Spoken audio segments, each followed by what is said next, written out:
Chapter 67. The ideas of Philip hold about creation.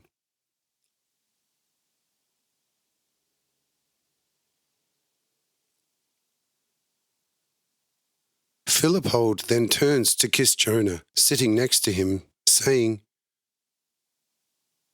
"Have you now finally got a good idea about an angel of God, as I have?"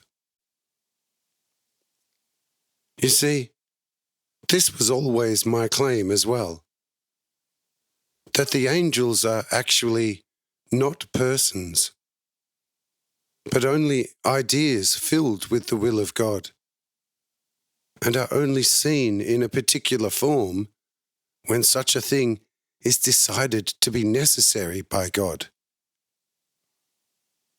But since God has an eternal number of all sorts of greater and lesser sub-ideas, it is certain that these ideas, if they should be realized in any sort of way, must be filled with the power and strength of the divine, unchanging will. Otherwise, it could never become an acting or already effective being.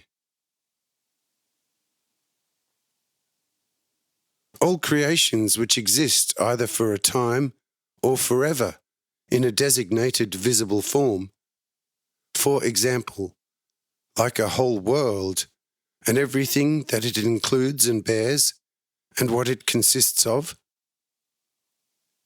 are ideas emitted from God which are already found in a created being.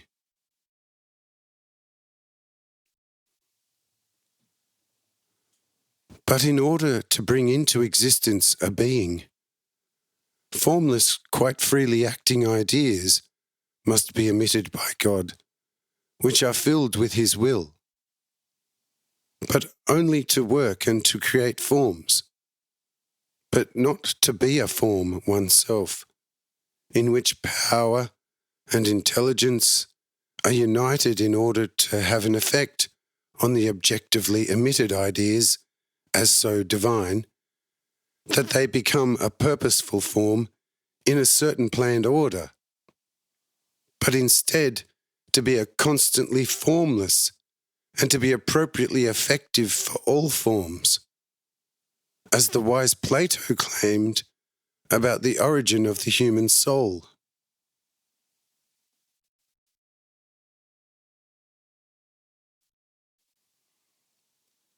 This angel certainly has a form, but this form is actually nothing in itself, because it does not remain. But it is there as it is, nonetheless standing free and independent from itself and the basic idea of God as a great thought, to work for itself, partly with the now separated own material, and partly with what also constantly flows from God.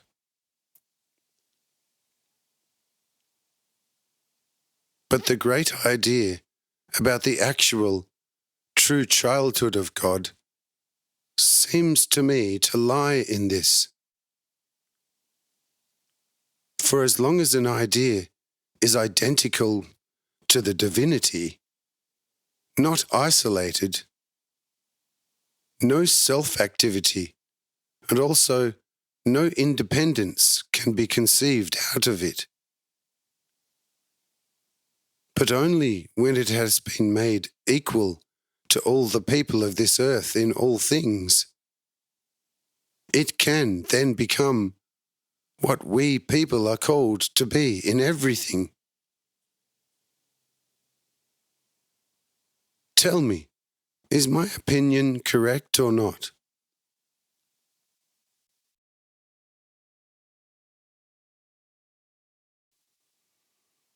Kiss Jonah says, "Yes, yes, I find nothing to be wrongly judged. Certainly, I am no less than any wise man. But nonetheless, I find with my very natural worldly reason that you have spoken very wisely, and I rejoice to have such a wise friend and brother in the Lord. We will have a lot more to speak about at home. But now I am longing, however, for another word from the mouth of the Lord.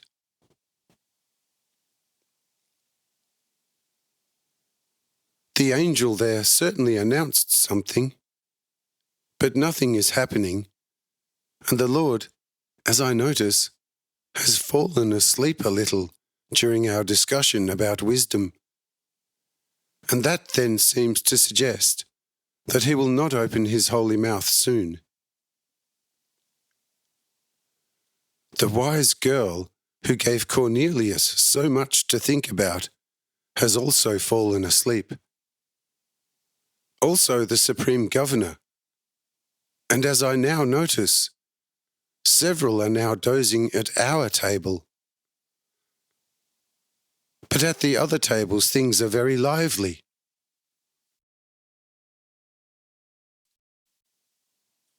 It seems to me that this table has become very sleepy through the discussion of wisdom by the angel, and particularly by you.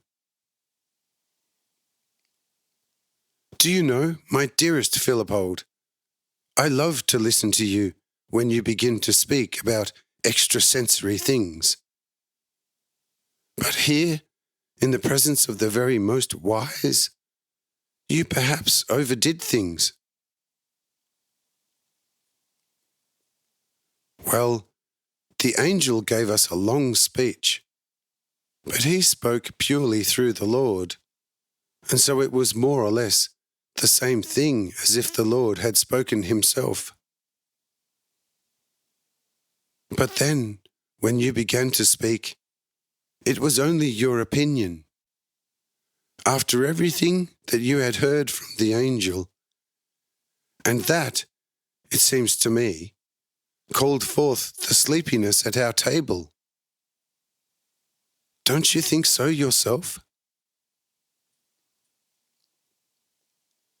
Philippold says, yes, you cannot be too wrong.